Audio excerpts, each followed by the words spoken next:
ನೋಡಿ ಈ ಸಿರಮ್ನ ನಾನು ಈಗ ರೂಟ್ಗೆ ಹೇಗೆ ಅಪ್ಲೈ ಮಾಡ್ತೀನಿ ಅನ್ನೋದನ್ನು ನಿಮಗೆ ನಾನು ತೋರಿಸ್ತೀನಿ.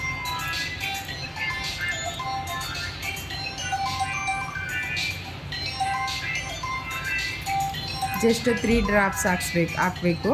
ಇದು ನೋಡಿ ಮುಂದೆ ಸ್ಪ್ರೆಡ್ ಆಗುತ್ತೆ. ಈಗ 3 ಫಿಂಗರ್ಸ್ ಇಟ್ಕೊಂಡು ನೀಟಾಗಿ ಪ್ರೆಷರ್ ಕೊಟ್ಟು ನೀವು ಪ್ರೆಸ್ ಮಾಡಬೇಕು. ಆಗ ಸ್ಕ್ಯಾಲ್ಪ್ಗೆ ನೀಟಾಗಿ ಪ್ರೋಟೀನ್ ಆ್ಯಡ್ ಆಗುತ್ತೆ.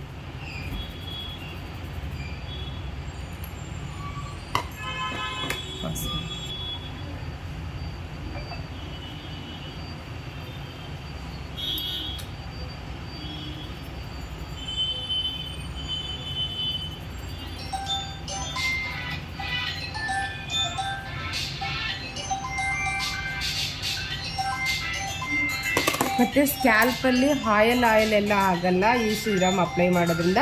ಜಸ್ಟ್ ವಿತಿನ್ ಒಂದು 10 ಮಿನಿಟ್ಸ್ಗೆ ಕಂಪ್ಲೀಟಾಗಿ ನಾರ್ಮಲ್ ಹೇರ್ ಥರ ಆಗುತ್ತೆ ನಿಮ್ಮದು. ಎಷ್ಟು ಬೇಗ ಅಬ್ಸರ್ವ್ ಆಗುತ್ತೆ ಸ್ಕ್ಯಾಲ್ಪ್ಗೆ ಅಂದರೆ ನೀವೇ ಖುಷಿ ಪಡ್ತೀರಾ. ಅಪ್ಪ ಸಿರಮ್ ಅಪ್ಲೈ ಮಾಡಿದ್ದಕ್ಕೂ ನನಗೆ ಖುಷಿ ಆಯಿತು, ಆಯಿಲ್ ಆಗಲಿಲ್ಲ ಅಂತ ಹೇಳಿ. ಅಷ್ಟು ಚೆನ್ನಾಗಿದೆ ಸಿರಮ್ಮು. ಡೈಲಿ ಒಂದು ಸಲ ಹಚ್ಚಿ, ಮಾರ್ನಿಂಗ್ ಆದರೂ ಅಪ್ಲೈ ಮಾಡಿ, ನೈಟ್ ಆದರೂ ಅಪ್ಲೈ ಮಾಡಿ.